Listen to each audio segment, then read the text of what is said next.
দীর্ঘদিন শামীন ভাইয়ের সাথে প্রেম করার পর আপা শেষ পর্যন্ত একজন বয়স্ক ধূর্ত ব্যবসায়ীকে বিয়ে করল। দুলাভাইয়ের অঢেল টাকা। বিয়ের পর প্রথম যখন আপা আমাদের বাড়িতে বেড়াতে আসলো, ওর চোখে মুখে কেমন একটা সুখী সুখী ভাব। দুদিনেই বড্ড পাল্টে গেছে। দামি শাড়ি আর গা ভর্তি গহনা দেখলে মনে হয় স্বর্ণের দোকান নিলামে উঠেছে। এমনিতেই আপা অসম্ভব সুন্দরী, এমন ভারী সাজে ওকে কেমন দেবীর মতো লাগছিল। মা আপাকে জড়িয়ে ধরে কেঁদেই ফেললেন। আপা অবশ্য কান্নার চেষ্টা করছিল, কিন্তু ওর চোখে পানিটা কেমন যেন আসে না। ওকে আমি কখনোই কাঁদতে দেখিনি। শামীন ভাইকে হারিয়েও না, আর নতুন ঠিকানায় পাড়ি দেওয়ার সময়ও না। বরং অন্যের কান্না দেখলে ও বিরক্তই হয়। আপাকে ছেড়ে দিয়ে এবার সবাই দুলাভাইকে নিয়ে পড়ল। আমার কেমন জানি এসব হইচই একদমই ভালো লাগছিল না। আমি সবার থেকে একটু দূরে দূরেই থাকছিলাম। দুপুরে খাবারের পর বারান্দায় দাঁড়িয়ে বৃষ্টি দেখছিলাম। কোন ফাঁকে আপা এসে পিছনে দাঁড়িয়েছে বুঝতে পারিনি। হঠাৎ পেছন থেকে জড়িয়ে ধরায় চমকে উঠলাম। কেমন ভয় পাইয়ে দিলাম। আপার কণ্ঠে দুষ্টুমি, কিন্তু আমি তীব্রভাবে প্রতিবাদ করলাম, না, ভয় কেন পাবো, একটু অন্যমনস্ক ছিলাম। আপা মুখ ভেঙচে বলল, অন্যমনস্ক না ছাই, টনি তুই এখনো ছোট্ট খুকির মতো ভয় পাস। আমার হঠাৎই খুব রাগ হতে লাগলো। আমি মোটেই ছোট খুকি নয়, ইন্টার সেকেন্ড ইয়ারে পড়া একটা মেয়ে। সে কি বাচ্চা হতে পারে? কিন্তু পরিবারের কেউ বুঝতেই চায় না আমি বড় হয়েছি। আমাকে সবসময় ছোট খুকি প্রমাণ করার চেষ্টা। পরিবারের বাইরে আর একটা মানুষ আছে যার চোখে আমি কখনো বড় হতে পারবো না, শামীন ভাই। তাই টনি, কি ভাবছিস? আপা আমাকে ঈষৎ ধাক্কা দিল। শামীন ভাইয়ের কথা ভাবছিলাম, মনে হতেই আরো লজ্জা লাগলো। কিছু না, এমনি। আসার পর থেকে দেখছি তুই কেমন মনমরা হয়ে আছিস। কি হয়েছে?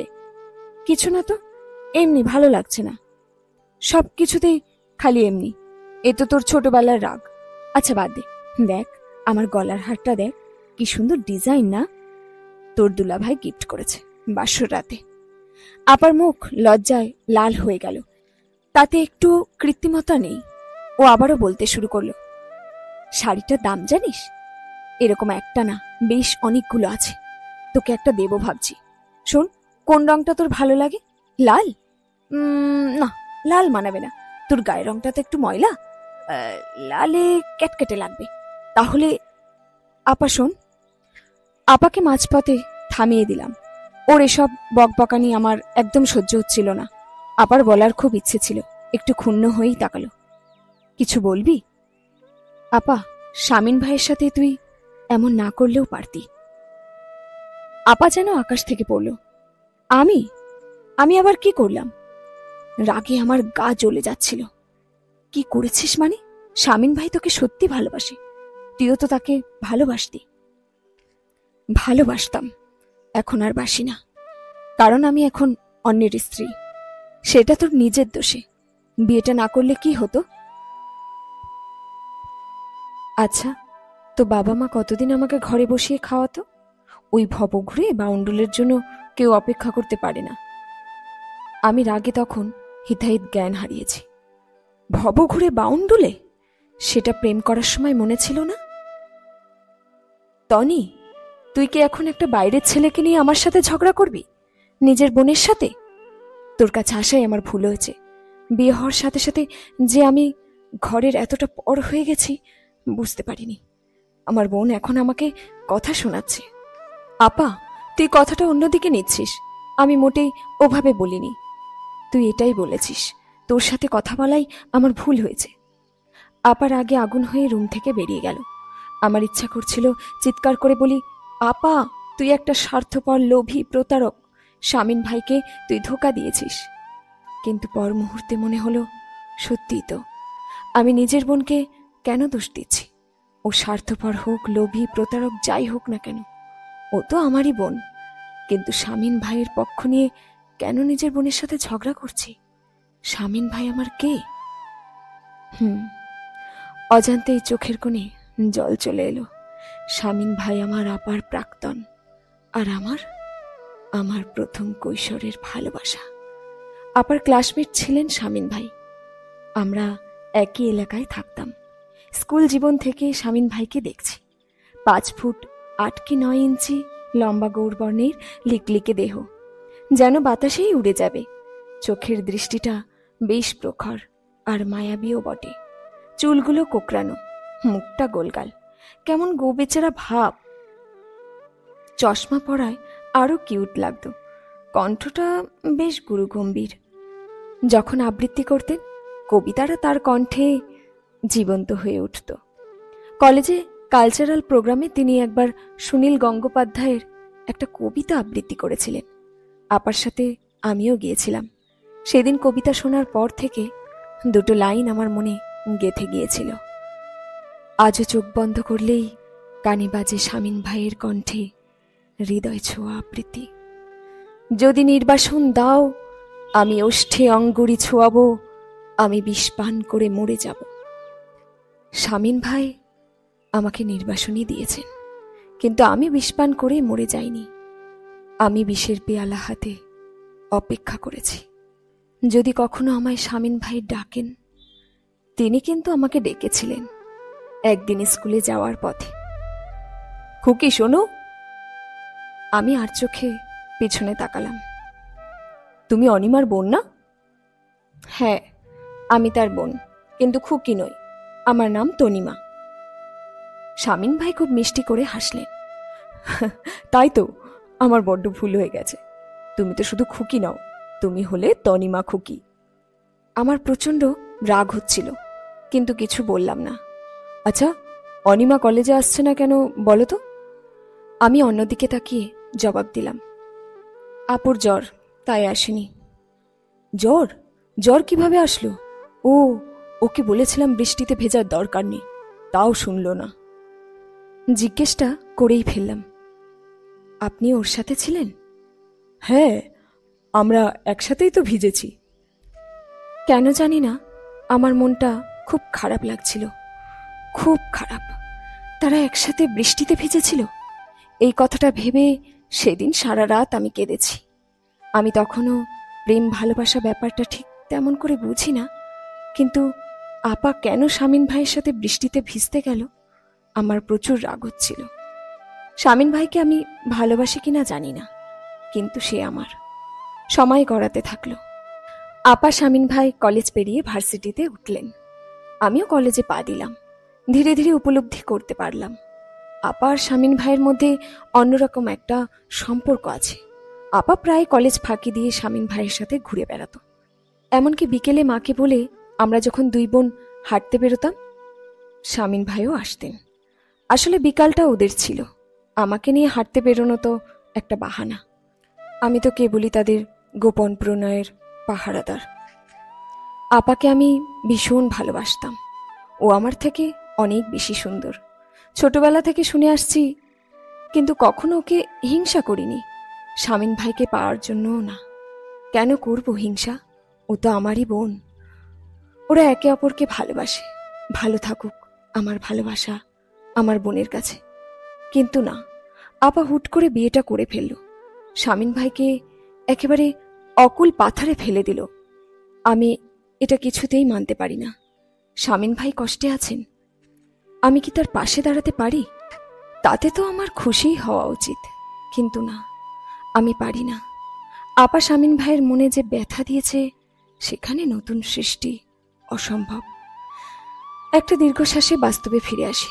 বৃষ্টি থেমে গেছে, কিন্তু এতক্ষণ যে আমার চোখ দিয়েও বৃষ্টি পড়ছিল খেয়াল করিনি। গাল বেয়ে ফোঁটা ফোঁটা পড়ে কখন যেন বুকের কাপড়টাই ভিজে গেছে। আপা দুলা ভাই 3 দিন আমাদের বাসায় ছিল, কিন্তু ওই ঘটনার পর থেকে আপা সবার সাথে স্বাভাবিক থাকলেও আমার সাথে আর একটা কথাও বলেনি। দুলা ভাইয়ের সাথে আমার সেটুকুই কথা হয়েছে, যেটুকু না বললেই নয়। ওরা যখন যাচ্ছিল আমি আর এগিয়ে দিতেও যাইনি। ঘরে দরজা বন্ধ করে বসেছিলাম। হঠাৎ দরজায় কেউ নক করলো। আমি বিরক্তি নিয়ে দরজা খুললাম। আপা দাঁড়িয়ে আছে। ভেতরে আসবো? আমার ঘরে আসতে তোর অনুমতি লাগবে?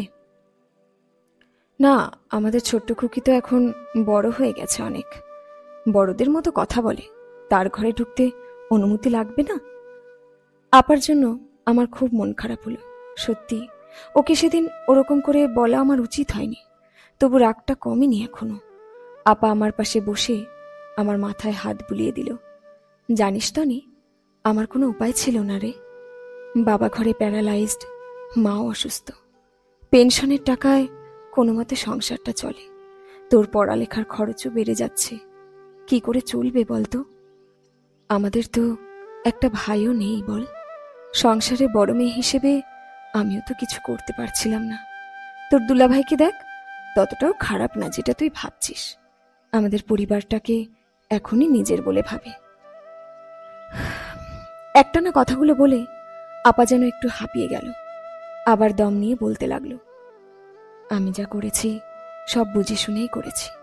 জেনে বুঝে শামিনকে কষ্ট দিয়েছি, কিন্তু কার জন্য তনি, কিসের জন্য? আপার চোখে পানি চলে এলো। আমিও আর নিজেকে ধরে রাখতে পারলাম না। আপাকে জড়িয়ে ধরে জোরে জোরে কেঁদে ফেললাম। আপাও আমাকে শক্ত করে জড়িয়ে ধরল। আমি ফিসফিস করে বললাম, আমাকে ক্ষমা করে দে আপা, আমি তোকে সত্যি ভুল বুঝেছিলাম। কাঁদিস না রে পাগলি, আমি জানি তুই শামিনকে ভালোবাসিস। যদি কখনো পারিস ওর পাশে দাঁড়াস। আমি আসছি। আপা চলে গেল, কিন্তু আমি সত্যি শামিন ভাইয়ের পাশে দাঁড়াবার কোনো চেষ্টা করলাম না। ভালোবাসি, কিন্তু ভালোবাসার মানুষের কাছে অন্যের প্রতিরূপ হয়ে থাকতে পারবো না। যে হৃদয় আমার বোন টুকরো টুকরো করে ভেঙে ফেলেছে, সে হৃদয় জোড়ার দায়িত্ব আমি নিইনি। বেশ অনেকগুলো বছর কেটে গেছে। বাবা মা দুজনেই গত হয়েছেন। আমি এখন একাই থাকি। পড়ালেখা শেষ করে এখন একটা বাচ্চাদের স্কুলে পড়াই। আপা ওর সংসারে খুব ভালো আছে। ওর খুব কিউট দুটো বাচ্চাও আছে। দুলাভাই সত্যিই ভালো মানুষ, এতদিনে প্রমাণ হয়েই গেছে। আমাদের পুরো পরিবারের দায়িত্ব নিয়েছিলেন, আমার পড়ার খরচ চুকিয়েছেন। কখনো কৃতজ্ঞতা জানাতে গেলে বলতেন, চাকরি করে শোধ দিয়ে দিও। দায়িত্বের চূড়ান্ত করতে গিয়ে বেশ কয়েকবার আমাকে বিয়ে দেওয়ার চেষ্টা করেছেন, আমি রাজি হইনি। একাই তো বেশ ভালো আছি। এই দীর্ঘ সময়ে শামিন ভাইয়ের খবর নেওয়া হয়নি কখনো। আপার বিয়ের পরপরই এলাকা ছেড়েছিলেন, তারপর থেকে নিখোঁজ। কে জানে কেমন আছেন। ভালোবাসলেই যে খোঁজ নিতে হবে এমন তো কোনো কথা নেই। আর আমি তো আজীবন দূর থেকেই ভালোবাসলাম। সেদিন স্কুল থেকে ফিরছিলাম, বর্ষার দিন, হুটহাট বৃষ্টি নেমে যায়। আজও তাই হলো। ভাগ্যিস ছাতাটা সঙ্গে ছিল। হঠাৎ বৃষ্টি নামায় ছাতা মাথায় দিয়ে চায়ের দোকানটার পাশে দাঁড়ালাম। রাস্তার পথচারীরা যে যেখানে পারল বৃষ্টি থেকে মাথা বাঁচাতে ব্যস্ত হয়ে গেল। কেউ ছাতা খুলল, আবার কেউ কেউ দোকানের ছাউনির নিচে দাঁড়ালো। মুহূর্ত কয়েকের মধ্যে হাঁটা রাস্তাটা জনশূন্য হয়ে গেল।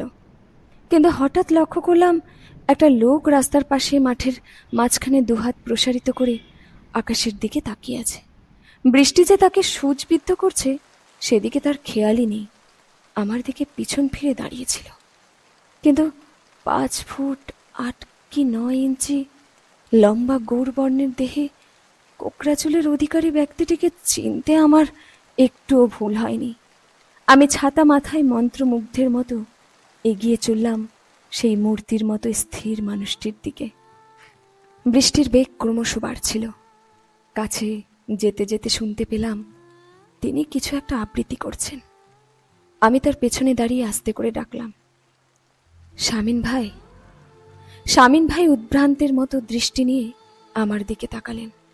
বৃষ্টির সাথে কোথা থেকে যেন দমকা হাওয়া যোগ হয়েছে। ছাতাটা আর ধরে রাখতে পারলাম না।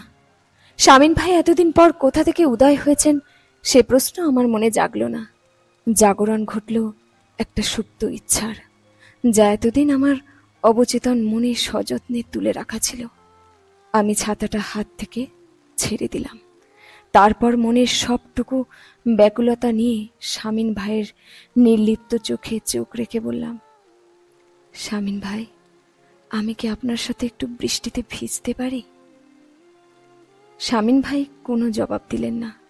তিনি এক মনে আবৃত্তি করে চলেছেন, যদি নির্বাসন দাও আমি ওষ্ঠে অঙ্গুরি ছোঁয়াবো, আমি বিষ পান করে মরে যাব। শেষ হলো আজকের গল্প নির্বাসন। কলমে অরুণিমা।